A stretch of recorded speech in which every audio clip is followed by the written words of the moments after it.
Imagine a university where out of every 100 students who eagerly walk through the doors on day one, like 87 of them just quietly drop out before the final exam. Yeah, you would probably assume the school was a complete scam. Right. I mean, you demand a refund, but that is actually the reality of massive open online courses right now. It's really wild to think about. It is. The completion rate rarely breaks 13%. And it completely shatters that whole utopian promise we were sold about, the internet democratizing education for anyone, anywhere. It's a staggering drop-off for sure, because providing free access to a world-class lecture isn't actually the same thing as providing an education. Exactly. I mean, the access is there, obviously, but Yeah. the learning mechanisms are completely breaking down. And that is our mission for this deep dive. We are going to crack the code on why so many of us drop out of these online courses and, more importantly, how the platforms and our own brains can actually fix it. Yeah, we have some really fascinating source material for this. We do. We're pulling from a comprehensive research paper and an accompanying presentation by Abdelkarim Aziz and Kaba Fatima Azara. They're researchers from University Hassan II Casablanca and University Abdelmalek Assadia. Right, and they propose a highly specific framework called self-regulated learning. Or SRL. Exactly, SRL, and it's tailored entirely for the MOOC environment. Okay, let's unpack this, because if you are the kind of person who is always looking to optimize your own learning, understanding this framework completely changes how you will approach your next online course. Absolutely. But to understand their proposed solution, we first have to, fully grasp why MOCs are such a uniquely hostile environment for traditional learning. Hostile? Really? Yeah, I mean, we tend to think of them as just digital classrooms, but they're an entirely different beast. How so? Well, in a physical classroom, the structure does the heavy lifting for you. Yeah. You have a rigid syllabus, a physical desk. A professor actually making eye contact with you? Exactly. And a bell that literally tells you when to leave. Online courses strip all of that away, and this is key, they blend multiple different pedagogies all at once. Okay, pedagogies. Right. The researchers point out that MOOCs combine connectivist, behaviorist, and constructivist approaches. Wait, let me stop you right there, Yeah. because those are some heavy academic terms. Connectivist, behaviorist, constructivist. I mean, what did those actually look like for you and me when we're just sitting at our laptops trying to learn? Fair point. So think of the behaviorist approach as your standard reward and punishment system. Like getting a grade. Yeah, you watch a video, you take a multiple choice quiz, and if you get a high score, you get a digital badge. Okay, got it. What about constructivist? The constructivist approach is totally different. That is learning by doing. So the platform asks you to build a personal portfolio project and figure things out through trial and error. Right, getting your hands dirty. Exactly. And then the connectivist approach is all about networking, where the learning happens by debating with thousands of peers in a forum. Oh, wow. So a modern MOOC throws all three of these at you simultaneously. All at once. It is incredibly flexible, but the sheer cognitive demand of switching between those modes requires immense autonomy. I was thinking about this, and it feels a lot like joining a massive state-of-the-art gym. Okay, Like, you walk in, and it has every single piece of equipment imaginable, right? It's open 24/7, and there are thousands of other people working out. right.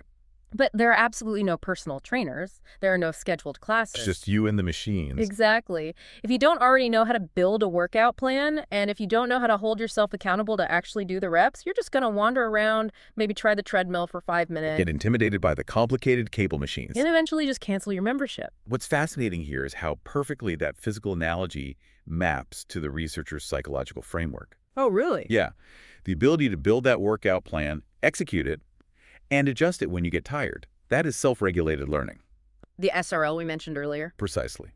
Traditional SRO frameworks were built for those structured classrooms, the gyms that force you to work with a trainer, to use your analogy. Right. Okay. But because MOOC learners are diverse, autonomous, and kind of operating in a vacuum, the authors of our source paper argue we need a completely adapted framework. And what does that look like?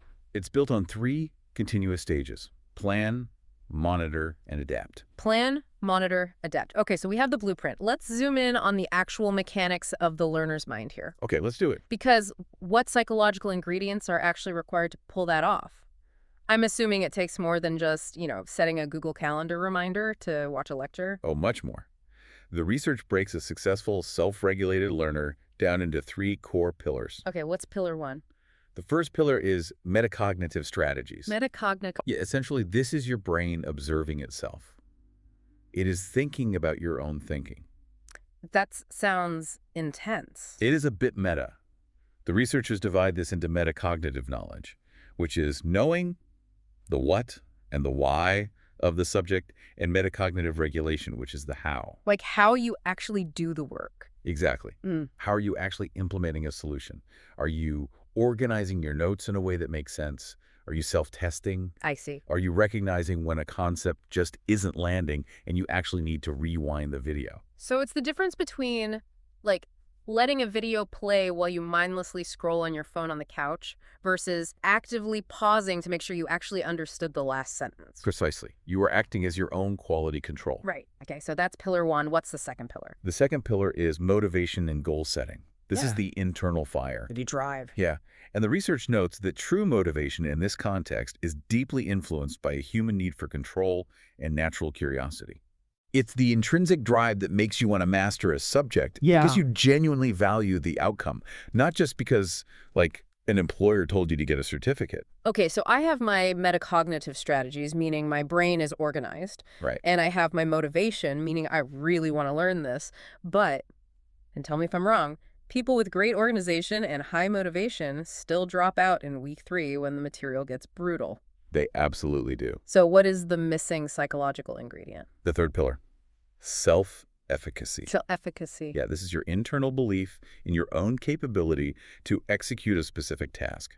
And the researchers draw a very hard line here between self-efficacy and outcome expectations. How so? Well, outcome expectations are external. It is the belief that if you finish this course, you will get a raise at work. Okay, that makes sense. Self-efficacy is entirely internal.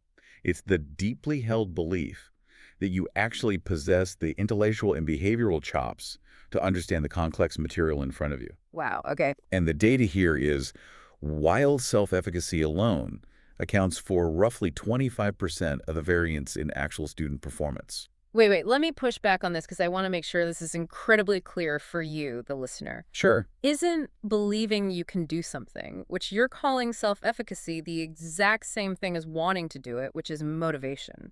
They sound like two sides of the same coin. I get why you'd say that, but it's a subtle and crucial distinction.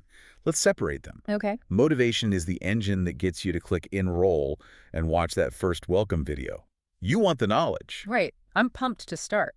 But self-efficacy is the endurance that stops you from closing your laptop when everything gets confusing. Oh, I see.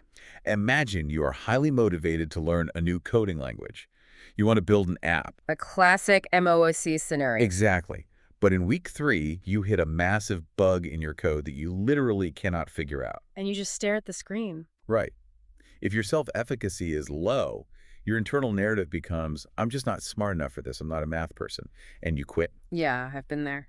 But if your self-efficacy is high, your narrative is, this is a tough problem, but I have the foundational skills to untangle it. Wow. The researchers emphasize that SRL requires actively transforming mental abilities into academic skills. Motivation starts the car. Self-efficacy navigates the traffic jams. That clicks into place perfectly. Motivation is the spark. Self-efficacy is the endurance. Exactly. But let's look at the bigger picture for a second. We've mapped out the internal mind of the learner. But even perfectly motivated, highly self-efficacious people fall into that 87% dropout rate. They do. Why? Because we don't learn in a vacuum, right? We have to look at the external environment. Yes. The research refers to this as contextual friction. The digital environment itself can heavily disrupt your ability to self-regulate. What kind of friction are we talking about? Well, 2 major environmental factors stand out. The first is cultural and linguistic diversity. Okay.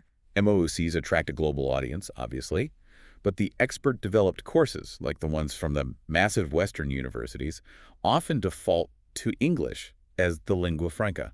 Which instantly creates an added layer of difficulty. I mean, even if you speak conversational English, learning advanced technical concepts in your second or third language drains a massive amount of mental energy. Oh, totally. But it goes far beyond just the vocabulary. It is the cultural norms embedded deeply in the pedagogy itself. Like what? The researchers point out that students from developing nations might feel profoundly disconnected in educational settings, shaped entirely by Western norms. Give me an example. Think about how a course expects you to interact in a forum. In some Western cultures, challenging the professor or aggressively debating peers is seen as active participation. Right, getting a good grade for speaking up. Exactly. But in other cultures, that same behavior is considered highly disrespectful. Oh, wow. I didn't even think of that. So a student might be deeply engaged, but if the platform's culture alienates them, they just withdraw. Imagine trying to learn quantum physics. Right. That is hard enough on its own. Now imagine trying to learn quantum physics in the middle of a crowded international airport where no one speaks your native language. And the social rules of how to ask a question are completely foreign to you. That's a perfect way to picture it. The immense cognitive load of just trying to translate the environment steals all the energy you actually need for self-regulation. That cognitive drain is exactly what the authors highlight, Yeah.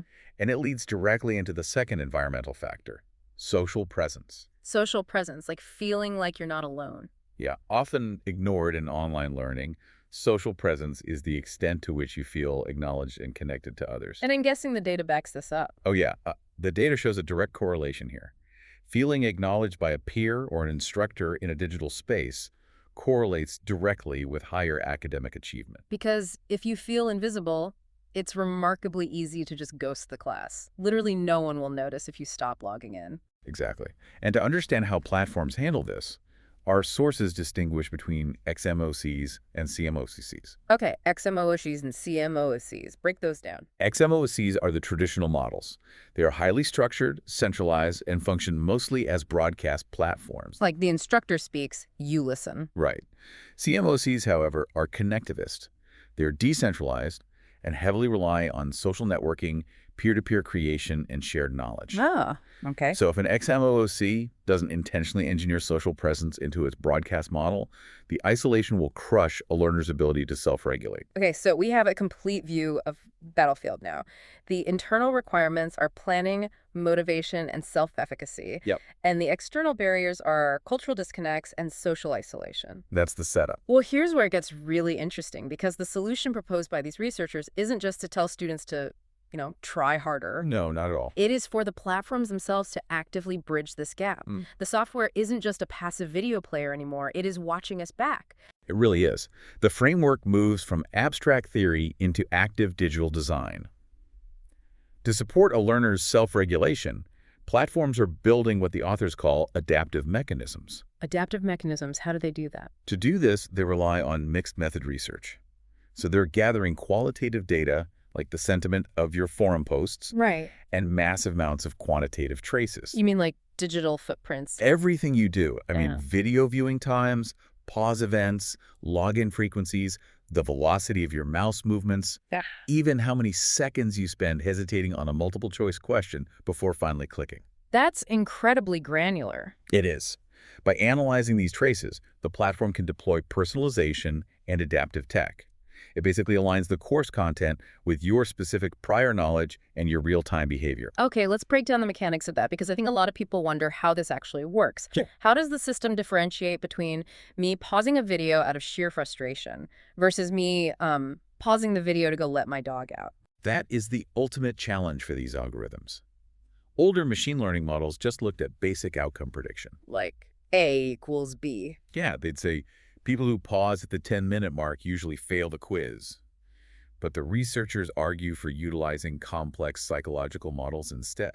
Like what? Specifically, volitional self-regulation and self-determination theory. Okay, let's translate those. So volitional self-regulation is basically the mechanics of your willpower, how you protect your goal from distractions. Got it. And self-determination theory focuses on your psychological need for autonomy, competence, and relatedness. So the algorithm is literally trying to reverse engineer my emotional state. It is trying to deduce your cognitive state through micro behaviors. Give me a scenario. Well, if you hit pause and leave the computer for an hour, the system guesses that's a bathroom or a dog break. Makes sense. But if you rewind the same 2-minute segment 3 times, slow the playback speed to half, and then pause while keeping your mouse active on the screen, Oh. the algorithm infers that your need for competence is taking a hit and your willpower is draining. Yeah. It recognizes you are stuck. and that triggers a timely cue or a nudge. So what does that nudge actually look like? Does a little virtual assistant pop up and say, "It looks like you're struggling with algebra"? It can be far more sophisticated than that. It might seamlessly offer a pop-up linking to a prerequisite concept, or it might automatically adjust your next quiz to rebuild your confidence. That's amazing. This relies on the concepts of feedback and feed-forward. Feedback and feed forward. Yeah, feedback is reactive. It tells you that you scored a 70% on yesterday's quiz. Right, looking backward. Exactly. Feed-forward is proactive. It's the system analyzing your struggles and saying, before you start tomorrow's module, you need to review Chapter 4. I love that. Timely feed-forward trains the learner to become a dependable evaluator of their own actions. It sounds like the algorithm is acting as a set of bowling bumpers. Oh, I like that. You know, when you first start learning, the bumpers are up, keeping your ball out of the gutter. That's what the researchers call scaffolding, right? A perfect metaphor, yeah. Scaffolding doesn't just deliver the educational content, it actively builds your self-regulation skills. So how does the scaffolding change over time? Early in the course, the platform heavily prompts you to set daily goals, sends you reminders, and nudges you constantly. Keeping the bumpers up. Right. But as the course progresses and your performance stabilizes, the system slowly lowers those bowling bumpers. Ah. It transfers the regulatory burden back to you, forcing you to develop your own self-efficacy. Okay, that sounds incredible in theory. But the mechanism making all of those bowling bumpers work is an unprecedented level of data tracking. It is a massive amount of data. And I want to pause here and be very explicit for you listening. We are not taking sides on the ethics of big tech here. Right, just looking at the source material. Exactly. We are impartially exploring the inherent tension that the researchers themselves dedicate significant time to in the paper. The reality is, the exact same granular data required to create a beautifully customized, supportive educational experience is the exact same data that could easily become a tool for dystopian surveillance. It is an unavoidable double-edged sword. Adaptive learning systems must devour learner data to function. And whenever a system is built around data metrics, it invites manipulation. Like cheating. Well, the researchers highlight the massive problem of adaptive misbehavior. This is when the system has to account for humans actively trying to game the algorithms. Oh, like clicking through a required reach document as fast as humanly possible just to trigger the completion metric, even though you didn't read a single word. Exactly. Or using automated bots. Or pretending to be someone else. Right. Think about it. If the system is designed to give you an easier pathway when it detects you are struggling, learners will intentionally perform poorly on early diagnostics just to get the easy credit. Wow. Yeah. We are incredibly good at gaming systems. But the flip side of that is even more concerning to me. What happens when the algorithm makes a mistake about a genuine learner? That brings us to privacy and algorithmic bias, which the sources warn heavily against. Let's look at a concrete scenario. Okay. Imagine a student in rural India who pauses videos constantly, takes longer to answer questions, and never participates in the video-heavy forums. Okay, so the algorithm sees all those traces. Right. And a culturally biased algorithm might look at those metrics and conclude that the student lacks the cognitive ability to pass the course and subsequently hide advanced modules from their dashboard to, help them. Oh, wow. But in reality, that student is brilliant. They're just dealing with a terrible lagging internet connection and a cultural norm that discourages boastful forum posts. That's devastating. The algorithm has secretly and unfairly profiled them. Exactly. It entirely defeats the open part of a massive, open online course. It turns an educational platform into a gatekeeper. And the sources don't shy away from the corporate motives at play here either. Always follow the money. Always. There is a deeply cited risk regarding who actually owns this highly granular, deeply personal data. Right, because it's so specific. If a platform can predict the exact moment your self-efficacy drops and you feel intellectually vulnerable, that is incredibly lucrative data. Oh, I see where this is going. A careless or profit-driven system could use that exact moment of frustration to aggressively push paid premium tutoring sessions. Or just sell those behavioral profiles to third-party advertisers. Exactly. Flawed monitoring algorithms could even falsely flag skilled professionals for cheating, potentially harming their real-world careers. It's the ultimate trust exercise. If we connect this to the bigger picture, the authors are making a profound argument here. Ethics is not just a legal add-on or a compliance box to check. It's deeper than that. It is a fundamental structural design principle. If a learner feels they are being surveilled rather than supported, they will not engage authentically. They'll game the system. They will hide their struggles. And without authentic engagement, trust completely evaporates. When trust evaporates, self-regulation is impossible. Wow. Okay, so what does this all mean? Let's bring everything we've unpacked together for you. Sounds good. We started with the grand promise of MOOCs, offering the sum total of human knowledge to anyone with a Wi-Fi connection. But the stark reality of that 87% dropout rate proves that access alone just isn't enough. Not even close. Learning at scale demands immense self-regulation. If we want to fix this, learners have to build their internal pillars: metacognitive organization, intrinsic motivation, and the enduring resilience of self-efficacy. Perfectly said. And at the same time, platforms have to recognize external frictions like cultural barriers and implement data-driven scaffolding that actively supports us without falling into the trap of biased surveillance. It is a shared ecosystem.